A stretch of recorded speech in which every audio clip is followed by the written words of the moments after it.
A lot of bosses in this game take a lot of effort with things like prayer switches, dealing a lot of DPS in a short amount of time to make sure you get through the fight quick enough, and also managing your inventory with food and making sure you don't run out when you're especially using things like a Ripper Demon as a familiar. But what if I told you that there was a way that you, even as a beginner player, can get through most bosses in this game, and I specifically say most, not all, just by having a basic understanding of defense abilities and taking advantage of a few things that magic has added to the game. In this video, I'm going to go over ways that you can get through most bosses in this game by using literally just some cheap tank armor, animate dead, and camping a defender or a shield. We'll go from boss to boss after I've talked about how to do it, and then I'll show you how it performed and explain a few things that you may run into, but overall it is more or less the same every boss, and this also removes the need to use prayers in most situations. If you have access to Soul Split, this will probably be enough, apart from the odd mechanic, because you will still have to deal with boss mechanics the best you can. This will make it a lot less punishing though, as you can deal with them in kind of a different way. So that being said, if you enjoy, leave a like, subscribe to the channel if you are new, and finally, before we do get into this, I just wanted to let you guys know, for anyone who is maybe an aspiring content creator,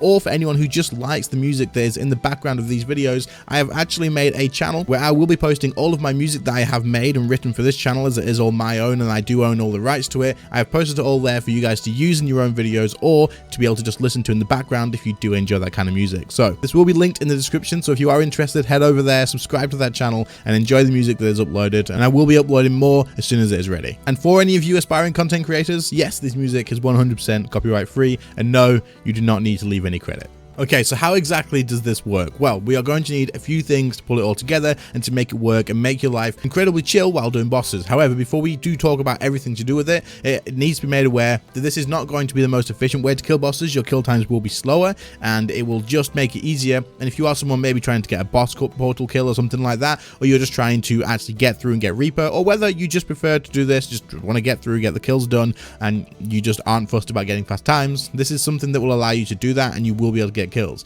That being said, I also wanted to make this video just to show you guys just how important and how overpowered defense abilities tied in with tank armor and stuff can be. It is incredible. So let's talk about it. First of all, you are going to want to have a basic understanding of your defense abilities. This is important because you will be relying on these to keep you alive, but also you kind of want to use them in the right order. And even though if you make a couple of mistakes here and there, it won't be the end of the world. It is going to be quite important to know about these. So I will link a defense ability guide and stuff in the description, so you can go and follow that if you want to, and that way I do go over in the past about all the defense abilities, how to use them, what situations, and how they work. So that could definitely have some use for you. That being said, if you understand the basics of your defense abilities, you're in a good position, and we're going to move on to the next thing. The next thing you're going to want to have is some magic defense gear of some kind. I have Ganodermic armor in this video, and the perks that are on it are like terrible. I have biting 3 on the legs, and I have, I think, crackling on the top, and that is it. I don't have any good perks at all. If you tie this in with things like enhanced devotion, you would probably be a lot better off, because of course it's going to save you even more health in some situations, but I didn't want to perk it out too much. Of course, upgrading this tank armor in any way whatsoever, so going to maybe superior sea singers or going up to crypt bloom armor, is going to make your life a lot easier. Crypt bloom will make this like a walk in the park. You can probably get through most bosses without eating in most situations, and it'll just make your life way easier. But for this video, I'm going to be using Ganodermic because it is absolutely possible in just this as well. Next up, you are going to want to have animate dead unlocked. This is from the City at Sentiston quest. This is going to be important for reducing the damage you do take. For some bosses, you won't need this, but because I'm going to be doing higher level bosses in this video, it will help out a lot and it will be needed. What animate dead does is it takes your armor value and it adds it as a flat damage reduction on hit. So whenever you get hit for 1,000, for example, if your damage reduction is 250 from animate dead, you will only take a 750 hit. This is applied after everything else, so if you use something like reflect or debilitate, it then takes that value off of the end number. So reflect will take the damage down by 50%, down to 500, and then animate dead will take its value off of that, bringing it down to 250 damage. These are example numbers, of course, and it will vary depending on what armor you have and all that sort of stuff. Next up, I would probably recommend having access to a Ripper Demon. You don't need this if you don't have access to it, but I would recommend it because it is going to carry quite a bit of your DPS. Damage is still important, especially in some situations, as later in the video we will be going to the Ambassador,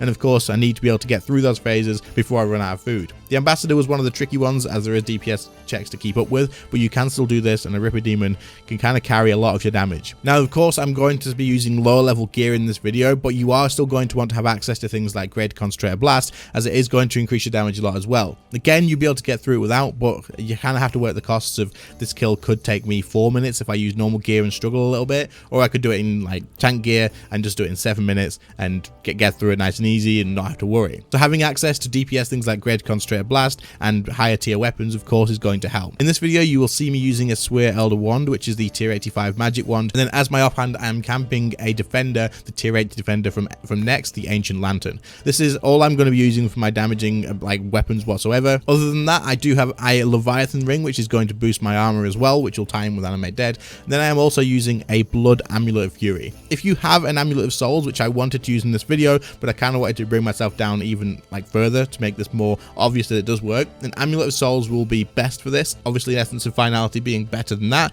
but having the extra soul split heal, because we're going to be camping that in most situations, is going to be really important, and it will help out a lot. Finally, I'm just using Carapac wrist wraps. If you have Cinderbanes, use them where you can. Of course, that's pretty much what you want to do, and I'm using Blast Diffusion boots because Detonate is going to be important, and these are really cheap, so there's no reason not to use them. But other than having the best gear you can, the main things that you absolutely do need is tank armor, Animate Dead, and a defender or a shield. And I find the defender does work better, as you will be doing more damage this way, and it gives you access to Greater Concentrated Blast. So if you do have that, I would recommend bringing a defender over a shield. So that kind of gets us into that with the setup and stuff, and you understand how that works now.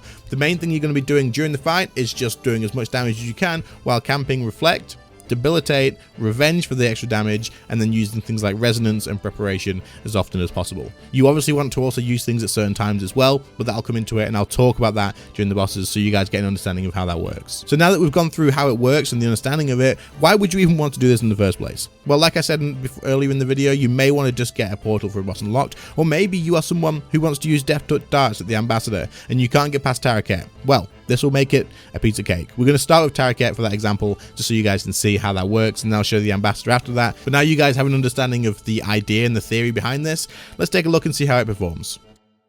Okay, so with Taraket, I can tell you this fight was an absolute piece of cake. Yes, it took a little longer than normal. This kill took me around about 6 minutes to kill. I believe it was about 550, but honestly, it wasn't that hard at all. I didn't use any food at all, and I only camped Soul Split for the entire duration. I didn't change my prayer once, and if I did, it was just an accident, and I changed it straight back when I realized what I was doing. I am still using the tier 99 curse. Like I say, if you have access to better gear, it's going to be important to use, but if you have access to Soul Split, chances are you also have access to the tier 95 curses, and if you don't, I would get them. You will be able to do it on these. You will. You don't need to have the tier 99 curses. It's just going to save you time during the kill, but you don't need them. So during this fight, as you can see, I am just going DPS as normal. I am dealing with the mechanics as they come along, using my Sunshine still, and using Reflect and Revenge whenever I can. Reflect is great because one, it's going to reduce the damage you take, but it's also going to increase the damage you deal because you're constantly camping Soul Split, which means when you get hit, he is hitting you for a decent amount, and he is taking that damage back to himself. So it increases the DPS you do, so make sure you use Reflect as much as possible.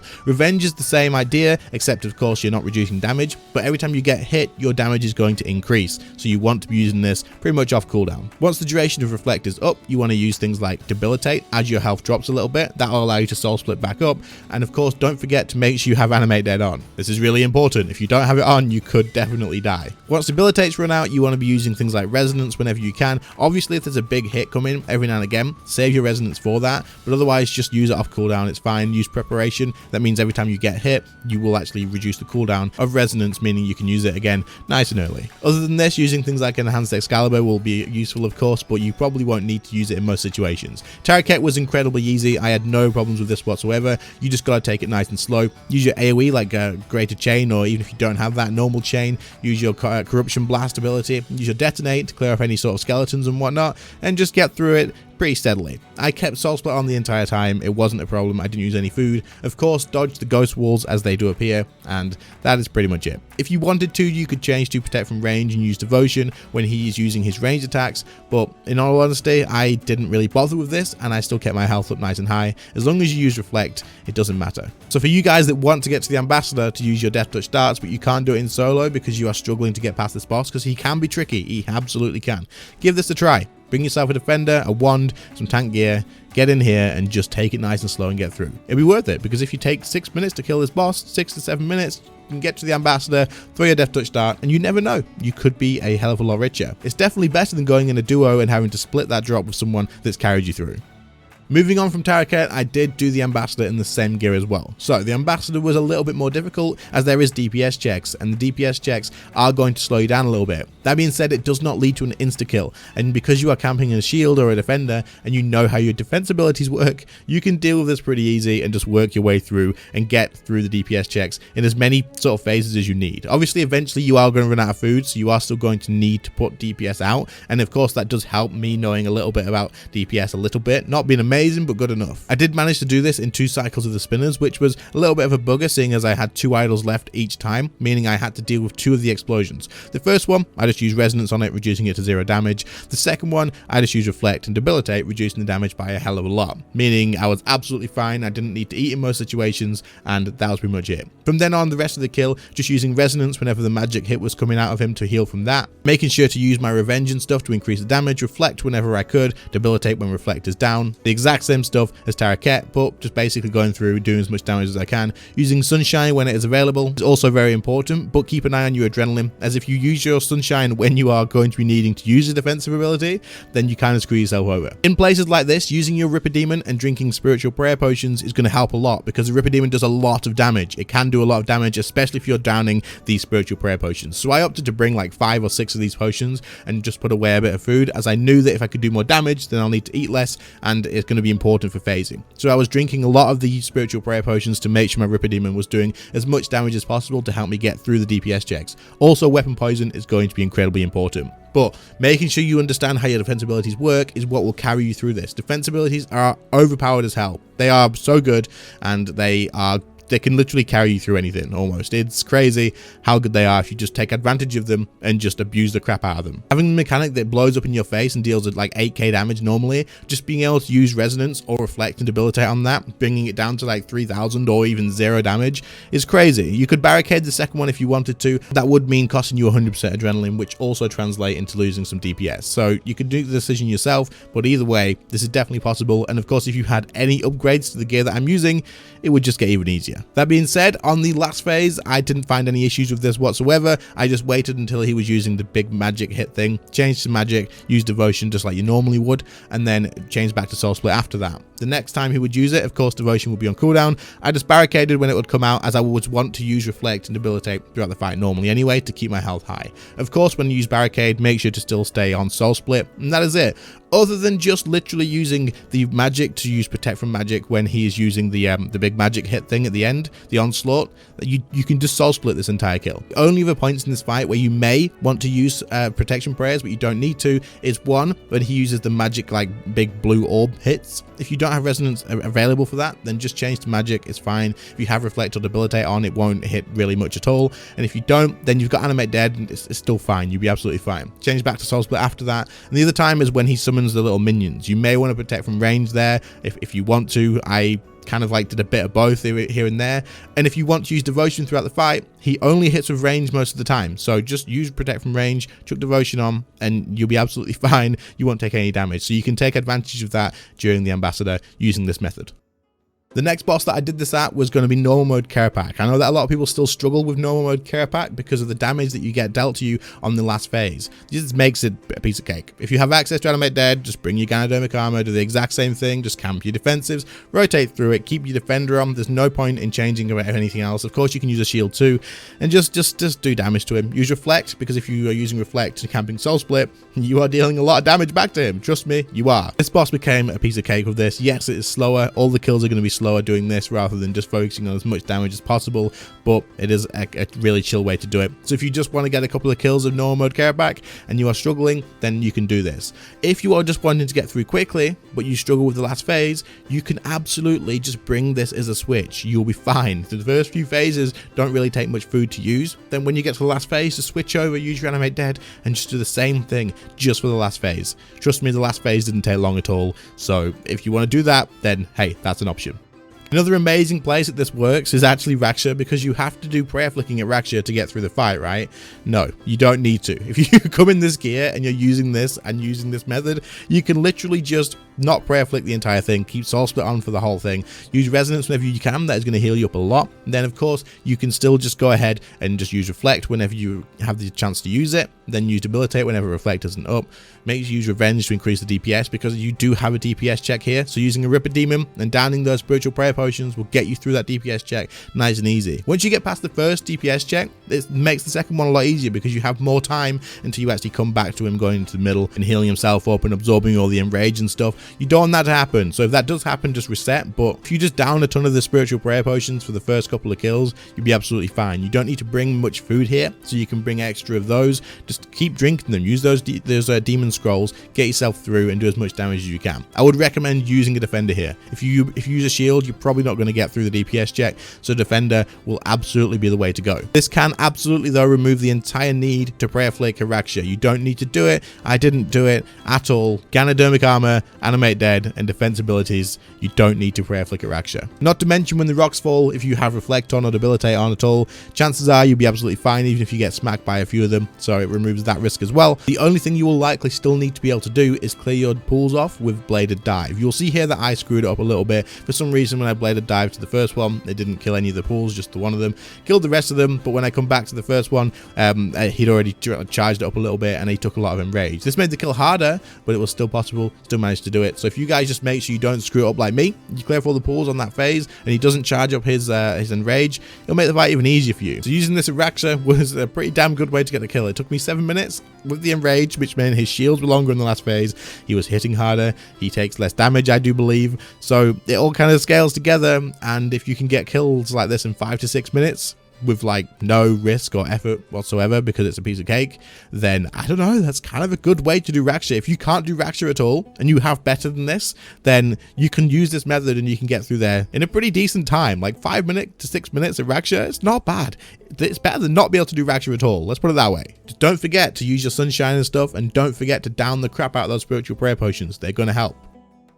So that is it, guys. This is the easy way to PvM. This makes literally most of the bosses in the game super easy. If you were doing Zook, you could do the same thing, but you would probably need Crypt Bloom armor rather than Ganodermic. Just camp your defender, use your reflect, use your revenge, use debilitate. I guess isn't going to be the best here because of the fact that you kind of can only debilitate one target, but reflecting all the time, using resonance whenever it's off cooldown, that sort of thing, you'll get through the waves, you will get through them, and it'll make the bosses easy as well. So like the Jads and stuff will be a piece of cake. Of course, you want to prayer flick the Jads still. Don't just soul split camp the freaking Jads. But as for Zook himself, you probably wouldn't have any issues other than dealing with the mechanics as you normally would have to. But for him hitting you and dealing the damage, you're going to be reducing most of it, so you probably make it pretty easy. Anyway, guys, thank you all for watching. I hope you found this interesting. If you do go and try it out, I think the big place for this is going to be ED3 for people who can't get past Taraket with their Death Touch darts. If you're interested, guys, and you are thinking that would be useful for you, let me know and I could possibly even make a video dedicated to just getting past Taraket with this gear for you guys to be able to use your darts. Don't forget to go over and check out the music channel if you guys are interested in that. Thank you all so much for watching. I really do appreciate it. Channel members, your names will be on the screen right now, of course. Your extra support each and every month is incredibly appreciated. It is insane. So thank you so much to you guys once again. If you enjoyed, leave a like. If you are new to the channel, do subscribe. And also if you watch the channel quite a lot, check that you are subscribed, because YouTube tells me about 60 to 70% of you guys are not subscribed. So do get subbed, and other than that, I'll see you all in the next one. See you later, guys. Bye.